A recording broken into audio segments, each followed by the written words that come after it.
Smile for the camera. I'm surprised this thing's fucking running. Yeah, If this thing lasts all the way through this cut, I'm buying everybody dinner.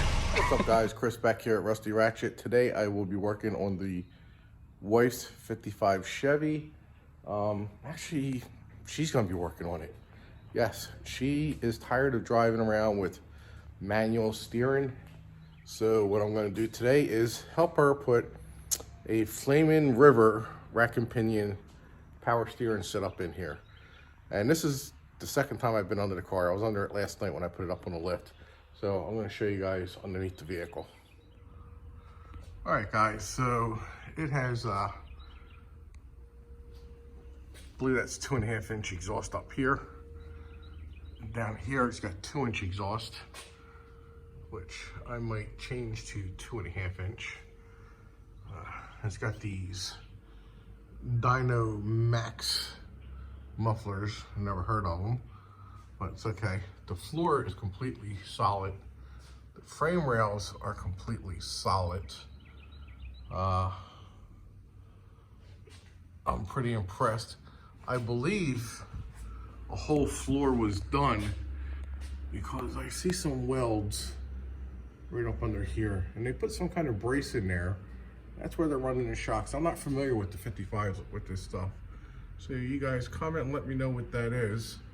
The right side, when I have a couple people in the back, seems to rub a little bit. And I gotta find out where that's rubbing. You don't really see it on the tires at all. Then again, you might, I don't know. Now there's no wear on the tires that it rubs. But I like to get rid of that. So I might get some stiffer shocks or something like that, or do something maybe a little bit stronger leaf springs. I don't know. I have now the hot rod stuff since the early 90s and went into the racer shit. I've had a couple Mitsubishi Lancer Evolutions. They were a lot quicker and cheaper to work on. So anyway, back to this. That's pretty solid. It looks like it might have a rear main seal leak. So she's doing an oil change today. Get rid of all this old linkage, and I'm going to show you what we'll be putting in there today. It already has disc brakes from the guy that had it before. So, but yeah, I'm pretty impressed. Really solid car. All right, guys, so this is the rack and pinion that I have. Normally it takes 69 Camaro tie rods, but I told them what I had, and they said the tie rods I have on there now, because the disc brakes, should fit, so just screw them right in. This is for the floor for the steering. This is the power steering reservoir, power steering pump, the lines, some electrical connectors. I got the raw shaft. Yeah, really. Anyway, but got the shaft. I'm actually going to paint it the same color as the car, as the one that's already in there. And got that. Then you got the rag joints. Got a few of those. Then the power steering pump brackets and bolts. Heim joint for somewhere. I'll figure that out. Gotta go through the instructions. I believe this is the hardware kit to install the new ones. So it looks like it's pretty simple. Pitman arm, the gearbox comes out, goes right in those bolt holes. So gearbox, bolt holes, Pitman arm, right alarm, bolt holes, bolts right in. And plus I got tons of instructions, and they do have videos on this stuff too, so, and tech support, which I think they're closed today because today is Sunday. I got to primer this up, take it apart, and paint it. But yep, that's it for now. So then we'll go back to the 55. And we're going to get dirty. Gotta go get her. She's getting ready. Having fun? Yeah. What are you doing? Playing with nuts? Screws. No, they're nuts. Sure. Here, give me that one. Take that washer off too. All right. And then, technically, we didn't have to take that part off. You could have just unbolt. We're gonna unbolt these up here. this piece. Yeah, I know. It's the But same. yeah, I know. But these two bolts up here, they're the ones we got to take out. So you got to put your tiny little hands up there. With this? And let me see. Oh, it's too big. That's too big, huh? Probably get you a wrench. Yeah, I got a wrench to go up in there. All right, so she has the whole column out. She's reading directions. She's putting new gloves on for the next step. This is what she did so far. Of course, I helped a little bit, but she got the whole shaft out. She wanted to play with the shaft. What are you doing next?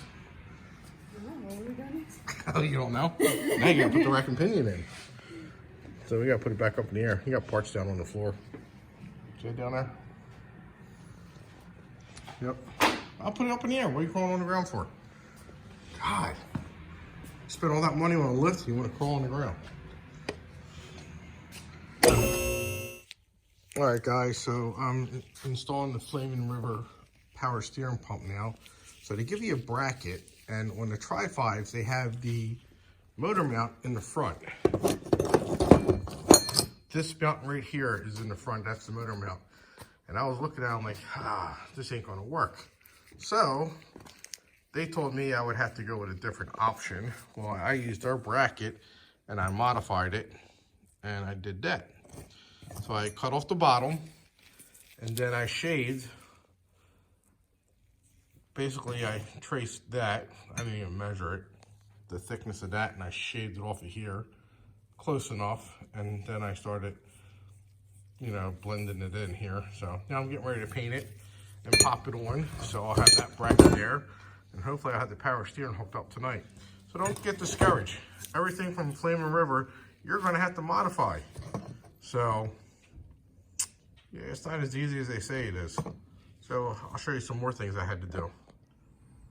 All right, guys, so that's where that motor mount is, and that's where that bracket has to go. So I'm gonna put that in there, and there's the rack and pinion. I still have to dick around with the steering shaft. I gotta cut it. It goes into two different sections.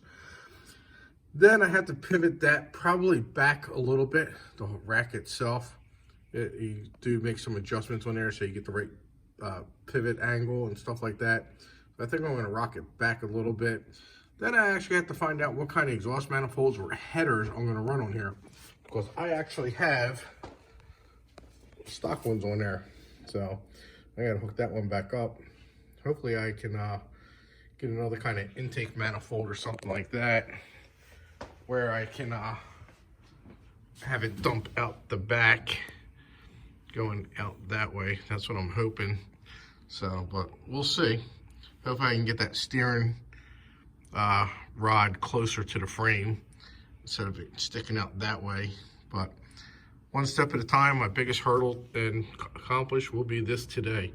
So I'm gonna get this pump on, and after work tomorrow, I'll see what else I can do. All right, guys, so that's how the bracket is after I modified it. It actually slipped barely, whoops, slips in behind the washer. So basically you bolt it in, and then you put the bushing in, then you put the washer on, then you put the nut on, and it just hits. I mean, you don't have to shave it or nothing. It's all right, it ain't going nowhere. So, but it's all rubber mounted. Then you put this on there, and then this actually, you can adjust this in and out. So I don't know about me shaving that part down. If I would have known that, I probably would have just bolted it up.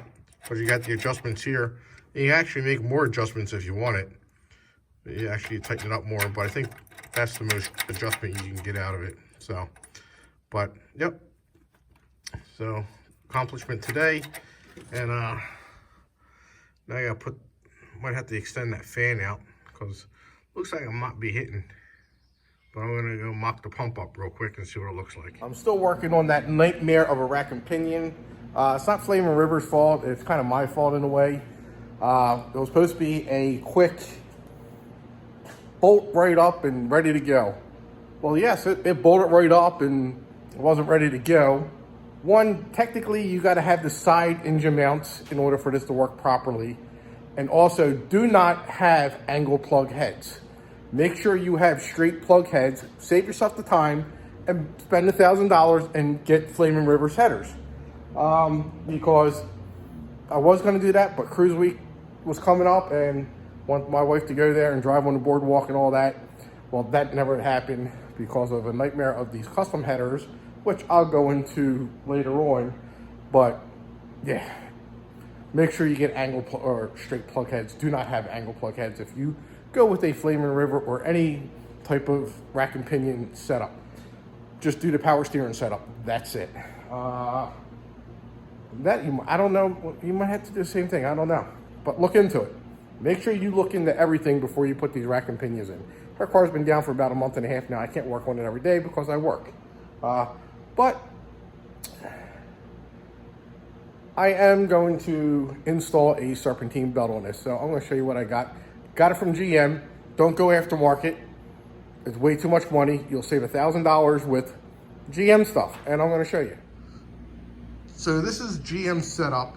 I believe it was off the tune port injection or LT1 setup. It's based off of that. I believe it might be even the same parts. But they give you everything. You get power steering, you get, there's power steering pump over there. You get the alternator, you get AC compressor, you get a water pump, all the pulleys, everything, all the hardware. All the hardware's in that bag there. So all the tensioners, the belt, brackets, literally everything. So now you gotta get air conditioning. So it was just cheaper to get that instead of a pulley. But I might get the pulley for temporary use.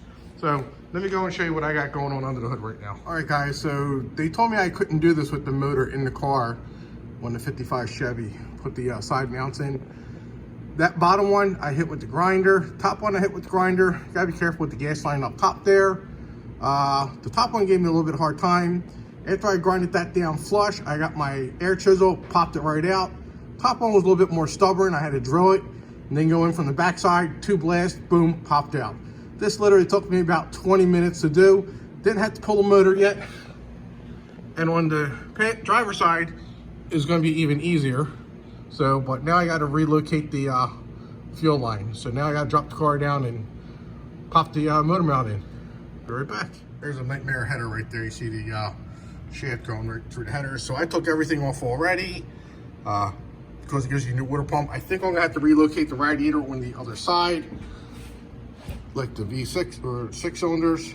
So now I got to argue with this gas line, move it out of the way so I can get the motor mount on top. So that looks like the only hard thing I have to do. So, but other than that, it was easy peasy. So then I put the header back on. So that's the only thing you gotta do is take off. You ain't gotta remove this motor. No, save yourself the time and aggravation. If you have a lift, if you're laying on your back, I mean, you can still do it. Just gonna take a little bit more time, but it's a lot quicker than pulling the motor and trans, whatever, how you do it, and putting it back. So let me finish this and I'll show you when I get it bolted up.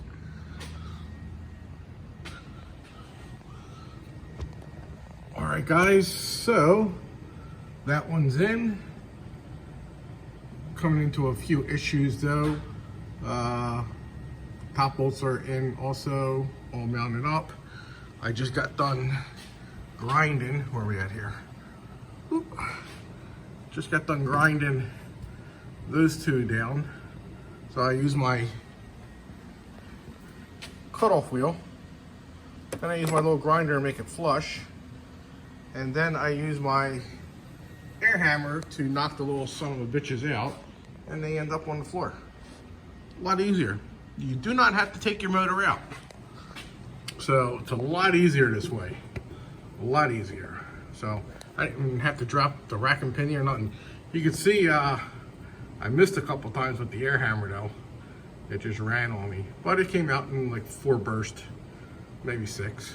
I wasn't counting. But so the other issues that I'm having is I am maxed out on that, and you can see they're not going to line up right. So I think I have to order a new trans mount, and then here I probably won't be able to extend them out. So I'm probably going to have to get a new mount here because that's where it's going to be at, because that motor mount is up. So, with that said, let me get back to work. Oh, hold on 1 second. 1 second. Ah, shit, I don't know if you can see. No, I got a rag up in there. Anyway, I'm ordering new timing chain cover, front main seal, and fuel pump seals. Gaskets, whatever you want to call them. That's what I'm ordering. Now let me get back to this. And here we have the AC compressor hooked up. The belt tensioner's hooked up. Water pump's all hooked up with the pulley. Crank's all hooked up with the pulley. I just gotta torque the crank bolt. That idler pulley is there. Now I'm gonna tap the threads here. Well, not tap them. I'm gonna clean all the threads on the block here, and then I have to actually Loctite this one in. Why, I don't know. But it says it has to be Loctited. So that's why I'm gonna clean up all those. Those were okay. And I'm going from there. So stay tuned. All right, guys, I'm moving along quite nice. Everything's going as planned. Everything's going nice and easy. No issues whatsoever. Cleaned all the threads on that one. Put the Loctite on there. Put all 5 bolts in there. Now I'm going to do the alternator, and then I have to wire up the alternator. And I'll show you what we have to do with that in a second. But right now, I'm going to go put the alternator on. All right, so this is the package for the wiring harness. So it's not color coded, but they do have the instructions. Looks like you got to solder and get all that stuff taken care of. Not a problem. This is the alternator, GM quality alternator. AC Delco, probably made in Mexico. So I'm gonna go ahead and pop this on now.